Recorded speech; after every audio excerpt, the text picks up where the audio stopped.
சாட்டை துரைமுருகன் அண்ணன் அவர்கள் வந்து நம்ம விசிலுக்கு வந்து புது விளக்கம் கொடுத்திருக்காரு. இத்தனை நாளா அவங்க எல்லாருமே வந்து விசிலுன்னு சொல்லிட்டு இருந்தாங்க. என்னைக்கு தமிழக வெற்றி கழகத்துக்கு தேர்தல் ஆணையம் விசில் சின்னம் ஒதுக்குச்சோ அதுக்கு பேர் வந்து மடக்கு ஊதியா. அதை வந்து அவங்க சேர்த்து பிரிச்சு சொல்றத வந்து எப்படி ட்விஸ்ட் பண்றாங்கன்னா, மடக்கு ஊதி அப்படிங்கிறத நீங்க சேர்த்து சொன்னீங்கன்னா மிகப்பெரிய ஒரு கேவலமான கெட்ட வார்த்தை வரும். திராணியுள்ள அரசியல்வாதியா இருந்தா நீங்க ஒரு மளிகை கடையில போயிட்டு பெண்கள் இருக்கக்கூடிய மளிகை கடைக்கு போயிடாதீங்க, சாணியை செருப்புல முக்கி அடிப்பாங்க இந்த வார்த்தை நீங்க சொன்னீங்கன்னா. ஒரு ஆண்மகன் இருக்கக்கூடிய ஒரு மளிகை கடையில போயிட்டு விசிலுக்கு பதிலா எனக்கு மடக்கு ஊதி கொடுங்கன்னு சொல்லிட்டு நீங்க ஃப்ளோல சொல்லி பாருங்க, அவங்க என்ன ரியாக்ஷன் கொடுக்குறாங்கன்னு அடுத்தது வந்து நீங்க வீடியோ போடுங்க. சின்ன வயசா நீங்க இருக்கும் போதெல்லாம் ஒரு மளிகை கடையில போயிட்டு விசிலுக்கு நீங்க இப்படி மடக்கு ஊதி கொடுங்கன்னு சொல்லிதான் நீங்க கேட்பீங்களா? தமிழக வெற்றி கழகத்துக்கு ஒரு சின்னம் கிடைச்சிருக்கு, அதற்கான வேலைகளை நாங்க பாக்குறோம், சின்னத்தை கொண்டு சேர்க்கிற வேலைகளை நாங்க பார்த்துட்டு இருக்க, பொதுமக்களுக்கு உறுதுணையா இருந்து அதுக்கு ஹெல்ப் பண்ணிட்டு இருக்காங்க.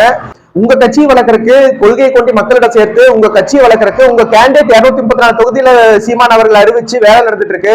இன்னைக்கு வரைக்கும் உங்க காணொலியில யூடியூப்ல ஒரு கேண்டிடேட் உங்க கட்சி சேர்ந்த கேண்டிடேட் நீங்க ப்ரோமோட் பண்ணிருப்பீங்களா? என்னைக்கு தமிழக முதல்வரையும் துணை முதல்வரையும் போய் முக முத்து இருக்காரு இல்லையா, அவர் இறப்புக்கு நீங்க இழவு கேட்டு வந்தீங்களோ அன்னையில இருந்து தமிழக வெற்றி கழகத்தையும் எங்க தலைவர் அவர்களையும் ஒரு புண்படுத்தும் விதமாக தான் நீங்க செயல்பட்டு இருக்கீங்க.